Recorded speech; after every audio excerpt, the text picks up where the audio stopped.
Meanwhile, California Governor Gavin Newsom is asking a court to block troops from helping with immigration raids. The governor has repeatedly stated he does not want the National Guard or the Marines in his state. Well, this marks the first time since 1965 a president has sent the National Guard into a state without the governor's consent. Joining us now to discuss the significance of what we're seeing, we have John Hall, professor of U.S. military history at UW-Madison. Thank you for being on with us. Hi, John. My pleasure. Good to see you. Thank you. Likewise. And I mentioned, 1965, the last time we saw something like this, when then President Lyndon B. Johnson sent in National Guard troops to protect civil rights advocates in Alabama. How does this compare to that? Well, there's a bit of a symmetry. It's kind of an ironic one, right? So in that context, Kennedy and Eisenhower had done the same thing before Johnson. That was the most recent case of it. But what you had was local politicians and sort of local sentiment not being aligned with federal law at the time. And in that instance, verily, these elected officials pledged that they were going to obstruct the enforcement of federal law. In this instance, that's not the case, but you do have that sort of symmetry in terms of the misalignment of local sentiment and the prerogatives of the administration. But that's about the only similarity in this instance. And so in that instance, they did have a real just cause, I would say. I think most historians would agree to send in federalized forces to enforce the laws of the United States. But it's worth pointing out that in this instance, the administration has not invoked the Insurrection Act, which would allow federalized forces, Title X forces, to act in a law enforcement capacity.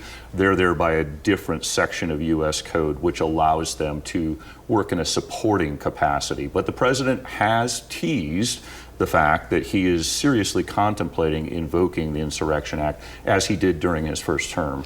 What is the threshold for activating the National Guard to quell chaos? And in your opinion, do you think the protests that are happening in Los Angeles meet that threshold? Well, in my opinion, I would say that they do not, right? Generally, there's sort of a three-part test of whether or not the conditions are bad enough to warrant this.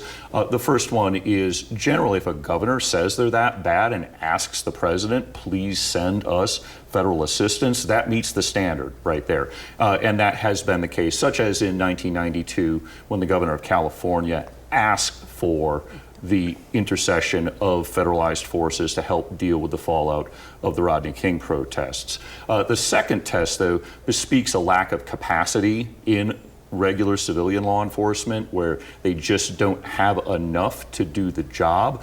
In this instance, you have between Governor Newsom and President Trump sort of a he said issue, in which Governor Newsom is pledging, we have this, and President Trump is arguing, manifestly you do not, so I'm going to do this despite the fact that you not only have not asked, but you've asked me not to do this.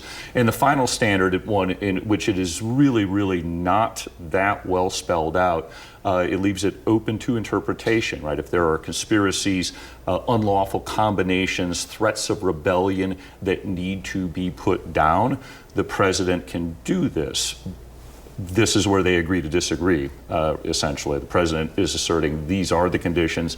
Governor Newsom and the mayor of Los Angeles arguing that that is not the case. But under the particular section of Title X that the president has invoked, there's also the requirement that the president federalize or send in federalized forces through the governor of the state. And that's something that has not been done in this instance. So the legal argument that the state of California is making has a couple of different directions that it could go. Very interesting. We are already out of time, unfortunately, but thank you very much for having this conversation with us. We'll continue to follow this closely as it develops, and we'll have you back, John. Thank you very much. Thank you. Thank you.